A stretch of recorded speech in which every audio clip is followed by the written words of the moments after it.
નમસ્તે દર્શક મિત્રો, જિંદગી કેફે સંવાદનો હેલારો કાર્યક્રમમાં હું નિશિત જોશી આપનું સ્વાગત કરું છું. દર્શક મિત્રો, જીવનના અમુક ગહન અર્થો એવા હોય છે કે જે આપણને સમજણમાં નથી આવતા, જેના કારણે આપણી પર દુઃખનો પહાડ તૂટી પડે છે, ખુશીઓ આપણથી જોજનો દૂર જતી રહે છે. ત્યારે સમજવાની જરૂર છે જીવનના મર્મને. આજે આપણે એક એવા વ્યક્તિત્વ સાથે સંવાદ કરવા જઈ રહ્યા છે જેઓ ખુદ પોતે જીવનનો મર્મ તો સમજ્યા છે, પણ સમગ્ર વિશ્વને એઓ જીવનનો મર્મ સમજાવી રહ્યા છે. સમગ્ર વિશ્વને તેઓ જણાવી રહ્યા છે કે ખુશી કેવી રીતે પ્રાપ્ત કરવી, દુઃખ કેવી રીતે દૂર કરવું, તમારી જીવનશૈલીમાં કેવી રીતે પરિવર્તન આણવું અને પ્રસન્ન ચિત્ત કેવી રીતે રહેવું.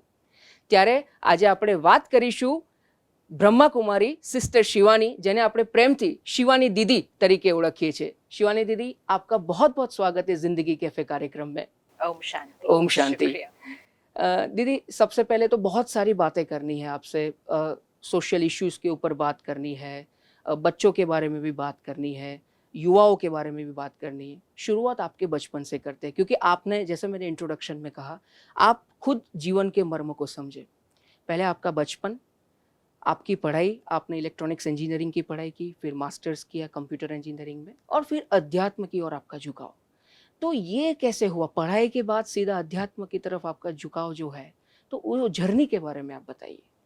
सबसे पहली चीज है जो बहुत इम्पोर्टेंट है ना, हमें ऐसा लगता है अध्यात्म कुछ अलग है जीवन से, तो इसलिए हम हमेशा जीवन और अध्यात्म ऐसे दो शब्दों में उसको यूज करते हैं. अच्छा. कि पढ़ाई के बाद अध्यात्म कैसे, या काम कर रहे थे उसके बाद अध्यात्म कैसे.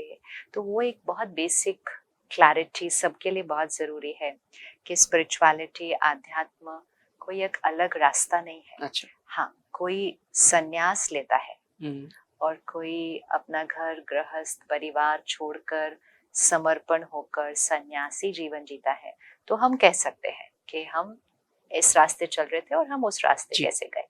लेकिन अध्यात्म जो बेसिक स्पिरिचुअलिटी है, वो है जीवन जीने का तरीका, वो है सही सोचने का तरीका, सही व्यवहार और सही संस्कार. तो वो हर एक के लिए है, घर गृहस्थ में रहते हुए ही हर एक के लिए है. एक्चुअली उसी के लिए सबसे ज्यादा जरूरी है. तो हमारे घर में normal family, I think normally कहेंगे, सब कुछ नॉर्मली था. आज के हिसाब से तो जीवन बहुत अलग था, क्योंकि वी आर टॉकिंग अबाउट आज से 30-35 साल पहले की बात. तो सब कुछ नॉर्मल ही था, सब कुछ अच्छा था. मैं हूँ, मेरा एक छोटा भाई है, दोनों पढ़ाई में अच्छे थे. तो फिर उसके बाद तो कोई और ज्यादा क्राइसिस होता नहीं है, क्योंकि उस टाइम पे स्ट्रेस वगैरह ये सब शब्द तो थे नहीं. तो लाइफ मोर और लेस सब नॉर्मल ही था. बट मेरी मम्मी ने जाना शुरू किया राजयोग मेडिटेशन सेंटर, ब्रह्मा कुमारीज. उनके अंदर हमने धीरे धीरे चेंज देखना शुरू किया, स्ट्रेंथ देखनी शुरू की. एक अटैचमेंट जो होती है पेरेंट की चाइल्ड के लिए, वो एक्चुअली एक वीकनेस होती है. और वो अटैचमेंट बहुत कमजोर बनाती है हमें. हम चिंता बहुत करते हैं, हम उदास जल्दी हो जाते हैं, हमें आगे की चिंता रहती है. थोड़ा कोई टाइम पे नहीं आया, उस ईरा में जब फोन नहीं थे तो हम बालकनी में चक्कर लगा रहे हैं. ध्यान रखना और चिंता करना में बहुत फर्क होता है. लेकिन जहाँ अटैचमेंट होती है वहाँ चिंता बहुत होती है, एक्सपेक्टेशंस बहुत होती है, दर्द बहुत होता है. तो सडनली एक नॉर्मल मदर जो चिंता करती है, उदास भी हो जाती है, परेशान भी हो जाती है, नॉर्मल जैसे हम सब थे, उससे मैंने उनको शक्तिशाली बनते हुए देखा. और जब वो शक्तिशाली बनता है एक व्यक्ति परिवार का, तो उसका प्रभाव पूरे परिवार पर आता है, क्योंकि वाइब्रेशन चेंज हो जाती है. इट्स लाइक आपने जैसे घर के अंदर एक अगरबत्ती जला दी, तो अगरबत्ती तो एक ही होती है, छोटी सी होती है और कहीं एक कोने में होती है, लेकिन तो भी उसकी खुशबू पूरे घर चारों तरफ फैलती है. हर एक कहता है ये कहाँ से आ रही है, ये कहाँ से आ रही है. तो वैसे ही जब परिवार का एक सदस्य भी अपनी जीवन शैली को ऊपर उठाता है और अपनी जीवन शैली में सात्विकता लाता है, मेडिटेशन लाता है, उसका असर सब पर पड़ना शुरू होता है. कहना नहीं पड़ता है, धीरे धीरे प्रभाव अपने आप ही पड़ना शुरू होता है.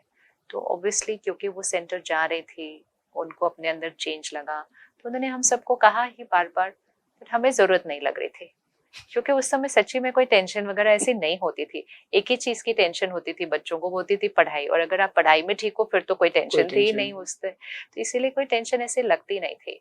तो वो कोशिश करते रहते थे, बट हम में से कोई गया नहीं था कभी भी फिर सेंटर। जाते भी थे तो ऐसे कोई फंक्शन में गए और आ गए ऐसे। कि मेरे को लगता है धीरे धीरे वो असर पड़ना शुरू हुआ।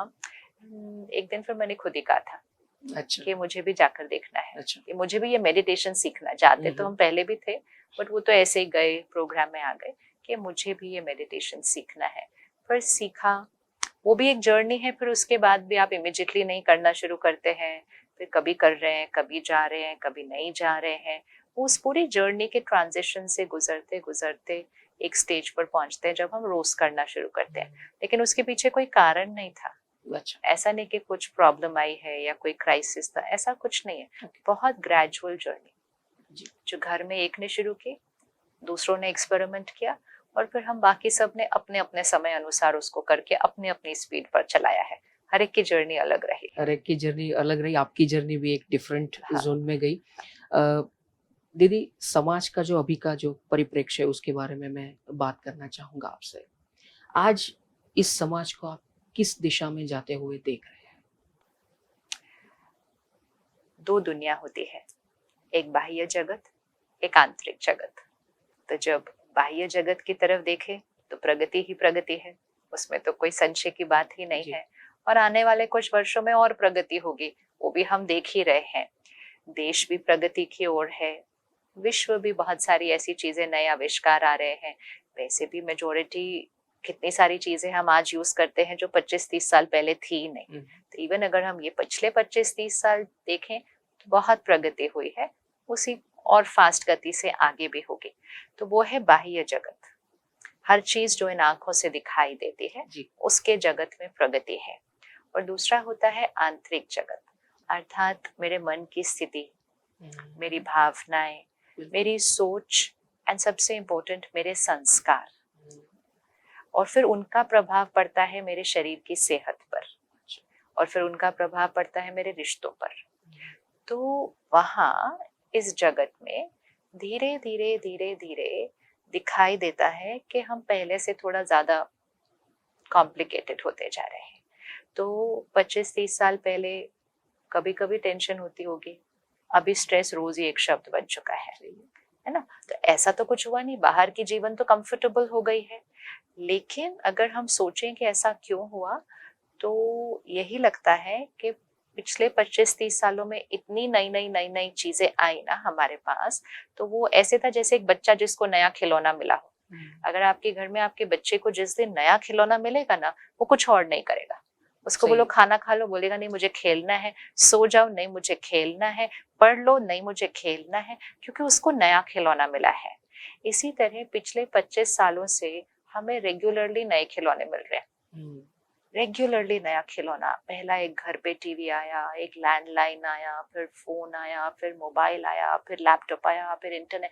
अगर हम सिर्फ ग्राफ बनाएं कि हमें कितने खिलौने मिले हैं, तो क्योंकि हमें इतने खिलौने मिल गए, हम उसके साथ इतने एंगेज्ड हो गए कि यहाँ का ध्यान रखना प्रायोरिटी पे नहीं आया। बिल्कुल सही। तो जहाँ की सुबह के दिन की शुरुआत सात्विकता से होती थी, प्रार्थना से होती थी, हवन से होती थी, योग से होती थी, ध्यान और मेडिटेशन से होती थी, अभी भी होती है।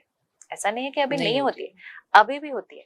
लेकिन उससे पहले फोन देखते हैं इसे, क्योंकि वो तो तकिए के साथ ही पड़ा हुआ है। रात को सोते वक्त भी रात को फोन भी देखते हैं। तो ऐसा नहीं कि अभी हम प्रार्थना नहीं कर रहे या मेडिटेशन नहीं कर रहे, हम सब कुछ कर रहे हैं, लेकिन वो हमने उसको एक साइड प्रायोरिटी रखा हुआ है।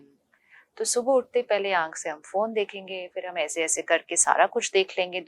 यहाँ इतना कुछ आ जाता है कि जब हम बैठते भी हैं स्थिरता से, तो हमारा कंसंट्रेशन नहीं होता। तो हम बैठे हैं परमात्मा को याद करने, लेकिन मन इधर जा रहा है, उधर जा रहा है, फिर उसमें से बीच में से थोड़ी सी ट्रिंग बच जाएगी, वहां पे तुम्हारा फिर ध्यान उधर चला जाता है। तो हम बैठे हैं लेकिन हम नहीं बैठे। हम बैठे हैं लेकिन हम नहीं बैठे हैं। आपने बहुत अच्छी बात की, आपने बाहर की दुनिया की भी बात की, अंदरूनी दुनिया की भी बात की। मैं एक एक चीज पे आऊंगा। आपका ही एक जो स्लोगन है वो मैं आपसे उधार लेता हूँ, stress is equal to pressure divided by resilience. वो तो है, हर एक के जीवन में स्ट्रेस है, और छोटा मोटा तो रहता ही है, और होना भी चाहिए, तो ही काम होगा अच्छे से। ऐसा है। तो मैं दूसरा प्रश्न पूछता हूँ कि स्ट्रेस से हम कैसे बाहर निकले, इसका क्या उपाय है? सबसे पहले ये लाइन चेंज करनी पड़ेगी कि थोड़ा बहुत स्ट्रेस होना ही चाहिए। अच्छा। इट्स लाइक सेइंग थोड़ी बहुत बीमारी होनी चाहिए। अच्छा। क्यों होनी चाहिए? हम्म, है ना? इट्स लाइक सेइंग थोड़ा बहुत दर्द होना चाहिए। अगर मेरे पैर में थोड़ा भी दर्द हुआ तो मेरी एफिशिएंसी थोड़ी सी तो कम हो जाएगी उस वजह से ना। सही है। लेकिन फिर भी मैं उस दर्द के साथ चलते जाऊं चल सकती हूँ। जी। लेकिन एक दिन सडनली मुझे भागना पड़े हम्म, तो मुझसे भागा नहीं जाएगा, क्योंकि मैंने उस दर्द को ठीक नहीं किया था। हम्म, तो जब हम कहते हैं stress is equal to pressure divided by resilience, तो प्रेशर मतलब जो कुछ बाहर हो रहा है, परिस्थितियां, किसी व्यक्ति का व्यवहार, कोई भी घर में कोई बीमारी, कभी धन का अभाव, कभी जैसे अभी नौकरी अचानक बहुतों की छुट्टी है, कोविड टाइम था, बिजनेस ऊपर नीचे, मतलब सब कुछ जो बाहर होता है वो प्रेशर है जी। वो न्यूमरेटर है। तो हमने आज क्या कर दिया है, हमने कहा stress is equal to pressure, ये हमने इक्वेशन बनाई। तो जैसे एग्जाम है वो प्रेशर है, तो हमने कहा एग्जाम स्ट्रेस नहीं, एग्जाम प्रेशर। ओके। इसी तरह वर्क, तो हम कहते हैं वर्क स्ट्रेस नहीं, वर्क प्रेशर। ओके। लेकिन स्ट्रेस क्या है? Work pressure divided by resilience, मतलब डिवाइडेड बाय मेरी आंतरिक शक्ति। ओके।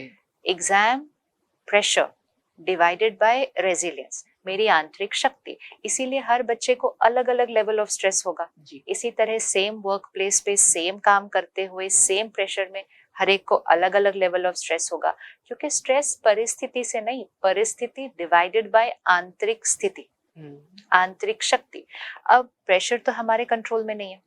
आने वाले समय में ये प्रेशर बढ़ेगा या घटेगा? बढ़ेगा। बढ़ेगा। आपको पक्का पता है? जिस तरह से परिस्थिति है दिख उस रहा तरह है से ना? तो दिख रहा है। तो फिर ऑल द मोर इम्पोर्टेंट हो गया। अगर हमें ये पता है कि आने वाले समय में प्रेशर बढ़ेगा, और हमने कहा stress is equal to pressure divided by resilience, तो फिर इसका मतलब अगर हमने आंतरिक शक्ति पर काम नहीं किया तो आने वाले समय में हमारा स्ट्रेस लेवल, ऑलरेडी सारा दिन ही स्ट्रेस शब्द यूज कर रहे हैं, तो धीरे धीरे वो आंतरिक शक्ति घटती जाती है। और फिर अगर थोड़ा भी कुछ बड़ा, कुछ फेलियर, कुछ रिजेक्शन, कुछ जो सोचा था करना है और वो नहीं मिला, वो नहीं हुआ, तो फिर हम सिर्फ स्ट्रेस लेवल पर नहीं रहते, फिर वो डिप्रेशन लेवल पर भी चला जाता है, और वो है, फिर वो एक बीमारी बन जाता है। तो फिर वो एक मेंटल हेल्थ इशू बन गया, जो कि बहुत तीव्र गति से बढ़ रहा है। इसीलिए बहुत जरूरी है कि प्रेशर हमारे कंट्रोल में नहीं है, लेकिन डिनोमिनेटर, वो रेजिलियंस, वो आंतरिक शक्ति, वो कंप्लीटली हमारे कंट्रोल में है। तो जो चीज हमारे कंट्रोल में, उस पे काम करना चाहिए। इट्स लाइक अपनी, जैसे आज हम कहें मौसम हमारे कंट्रोल में नहीं है, खाना भी हमें नहीं पता क्या आ रहा है, उसमें कौन सा केमिकल्स है, क्या है, कितना शुद्ध है, हमें नहीं पता। लेकिन अगर हम रोज सही खाते हैं, रोज अपना योगा व्यायाम करते हैं, तो हमारा इम्यूनिटी सिस्टम मोर और लेस ठीक चलेगा ना। तो जो हमारे कंट्रोल में है उस पर फोकस करना चाहिए।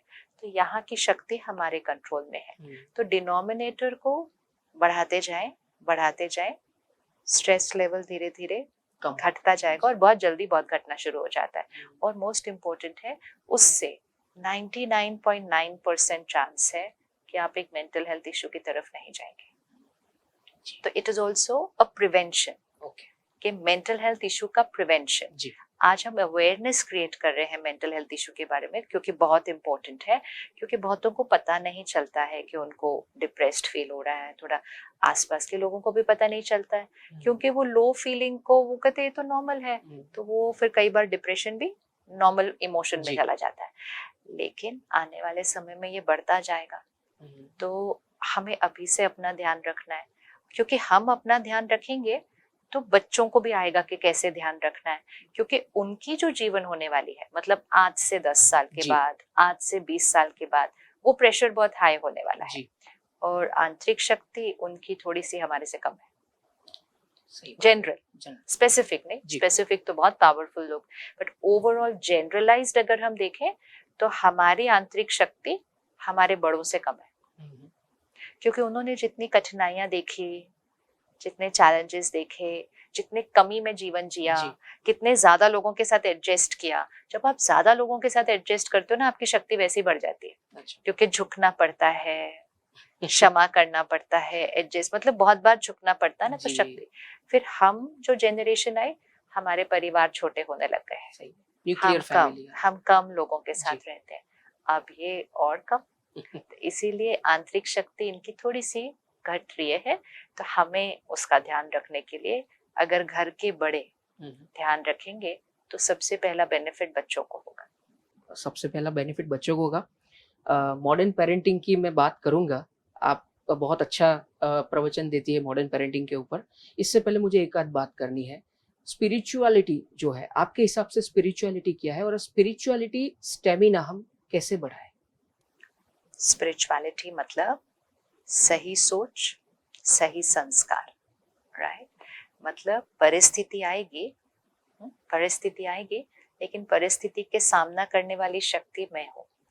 अगर मैं स्पिरिचुअल पावर को यूज करती हूँ तो फिर जब परिस्थिति आएगी तो स्थिरता, धैर्यता, शांति, क्षमा, खुशी, प्यार, ये नेचुरल है।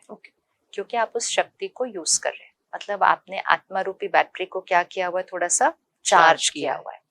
लेकिन अगर डे टू डे में मैं उसको चार्ज नहीं कर रही हूँ, तो जस्ट मेरी लाइफस्टाइल, जस्ट वातावरण, ये सब कारण की वजह से वो अपने आप थोड़ी सी डिस्चार्ज हो रही है, जिस कारण से आज जो हमारी नॉर्मल की डेफिनेशन है वो डिफरेंट है। आज हम कहते हैं स्ट्रेस नॉर्मल है, हम कहते हैं गुस्सा करना तो नॉर्मल है, हम कहते हैं चिंता करना तो नॉर्मल है, डर तो लगता ही है, एक्सपेक्टेशंस तो होती ही है, कोई कुछ ऐसा करेगा तो बुरा तो लगेगा ही, तो ईर्ष्या भी नॉर्मल कह दिया हमने। फिर हमारे पास सोशल मीडिया आ गया तो हमने कंपैरिजन को भी नॉर्मल कह दिया, लाइफ को तो हम कंपटीशन ही कहते हैं। ये सारे जो शब्द हैं ये स्पिरिचुअलिटी से ऑपोजिट है। तो मतलब ये सारे जो शब्द हैं और ये सारी जो इमोशंस हैं, ये एक्चुअली इस बैटरी को क्या करती है, कम करती है। और कैसे पता चलेगा ये नॉर्मल है या ये नॉर्मल है? जब भी हम स्ट्रेस, एंजाइटी, डर, ये वाली इमोशंस एक्सपीरियंस करते हैं, हमें सिर्फ यहाँ अनकंफर्टेबल नहीं फील होता, हमें शरीर पर भी अनकंफर्टेबल फील होता है। तो इसीलिए तो एग्जाम से पहले कभी पेट में कुछ हो रहा होता है, कभी बुखार हो जाता है, चिंता चल रही है तो सर भारी हो जाता है। ये सिंपल साइन है कि अभी मेरा अनकंफर्टेबल सिर्फ यहाँ नहीं रहा, वो अनकंफर्टेबल मेरे शरीर पर भी असर कर गया है। और जब हम शांत हैं, स्थिर हैं, धैर्य है, क्षमा करते हैं, लाइट फील होता है। और जैसे यहाँ लाइट फील होता है, यहाँ अच्छा फील होता है। तो इससे पता चल जाता है कौन सी इमोशन नॉर्मल है। तो स्पिरिचुअलिटी मतलब कि जो सही संस्कार हैं, जो आपको शक्तिशाली बनाते हैं, जो आपके शरीर को स्वस्थ बनाते हैं, जो आपके रिश्तों को मजबूत बनाते हैं, उनको हर कर्म में लाना। ये याद रखते हुए मेन स्पिरिचुअलिटी क्या है, ये याद रखते हुए कि मैं सिर्फ शरीर, रोल, पोजीशन, जिसको मैंने मैं कहा वो मेरा है, मैं इस सब को निभाने वाली शक्ति आत्मा हूँ। और मुझ आत्मा के ये मूल संस्कार है।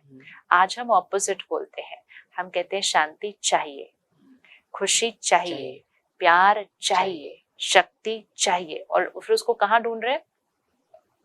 तो रिश्तों में प्यार मांगते हैं, खुशी के लिए चीजें खरीदते हैं, शांति के लिए दूर दूर जाते हैं, और शक्ति हम लोगों को कंट्रोल करने में महसूस करते हैं। और स्पिरिचुअलिटी मुझे याद दिलाती है कि मैं शरीर को चलाने वाली शक्ति आत्मा हूँ, और ये शांति, खुशी, प्यार, शक्ति, ये मेरे मूल संस्कार है। मुझे सिर्फ इनको अब अपने कर्म में यूज करना है। तो वो स्पिरिचुअलिटी है। जी, बहुत बहुत अच्छी बात कही आपने। मैंने स्ट्रेस की भी बात की। आप ऐसा भी बोलते हैं कि जैसे लोगों को पैसा चाहिए, गाड़ी चाहिए, मकान चाहिए, एम्बिशियस होना अच्छी बात है कि मुझे यहाँ तक पहुँचना है।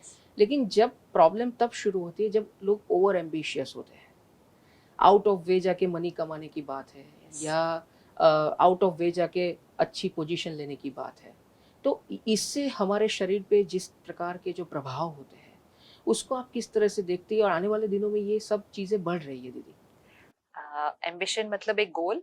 तो मैंने एक गोल रखा, मुझे यहाँ से वहां तक पहुंचना है, बहुत अच्छी बात है। आप कितना भी ऊंचा गोल रख लीजिए, उसमें कोई प्रॉब्लम नहीं है। आप यहाँ क्यों, आप वहां तक पहुंचने की सोचिए। लेकिन जब आप उस रास्ते चल रहे हैं, आपका चलने का तरीका मर्यादित होना चाहिए, है ना? कि आप मर्यादा से चल रहे हैं।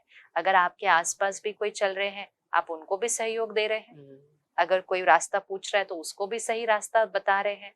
लेकिन अगर आप वो सिर्फ एक गोल नहीं, वो एक डिजायर बन जाती है और फिर डिजायर के पीछे एक अटैचमेंट होती है कि मुझे वहां पहुंचना ही है।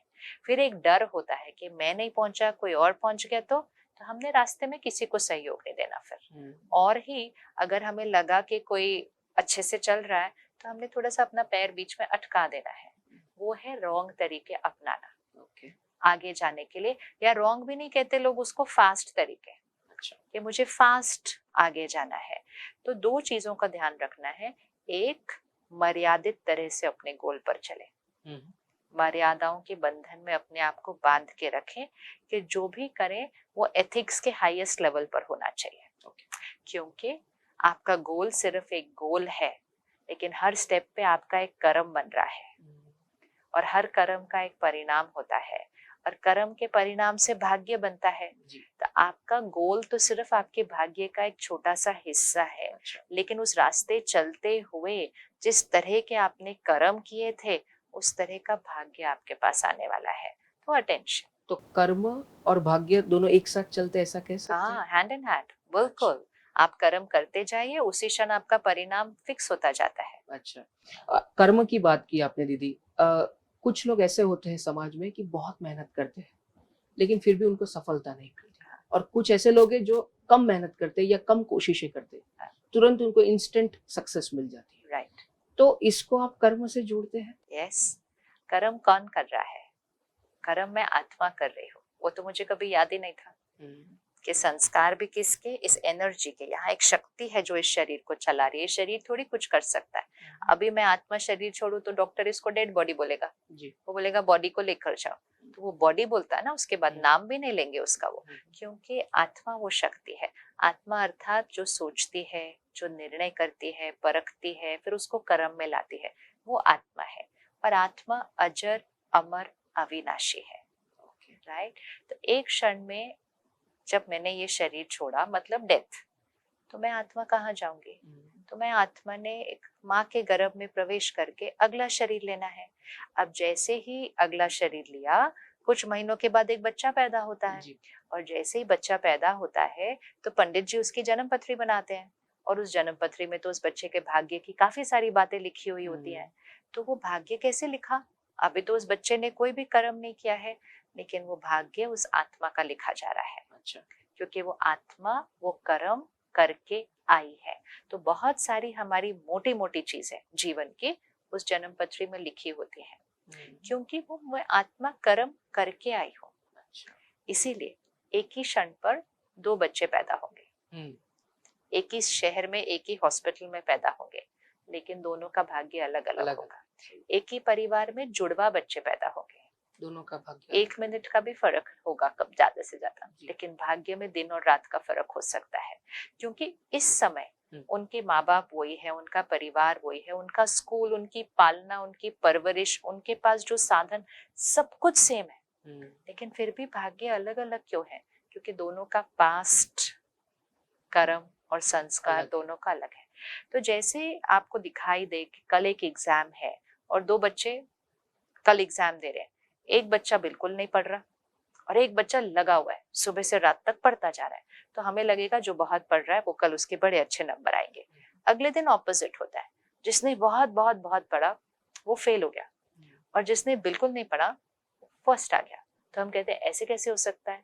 फिर हमें कोई बताता है, भाई ये जो कल सुबह से रात तक जो पढ़ रहा था ना, उसने पूरा साल कोई पढ़ाई नहीं की थी, और जो बिल्कुल कल नहीं पढ़ रहा था पूरे साल पढ़ चुका था, उसको कल पढ़ने की जरूरत नहीं थी। तो वो हमें जो दिखाई देता है वो ये जन्म होता है सिर्फ। तो हमें लगता है इसने तो कुछ किया नहीं।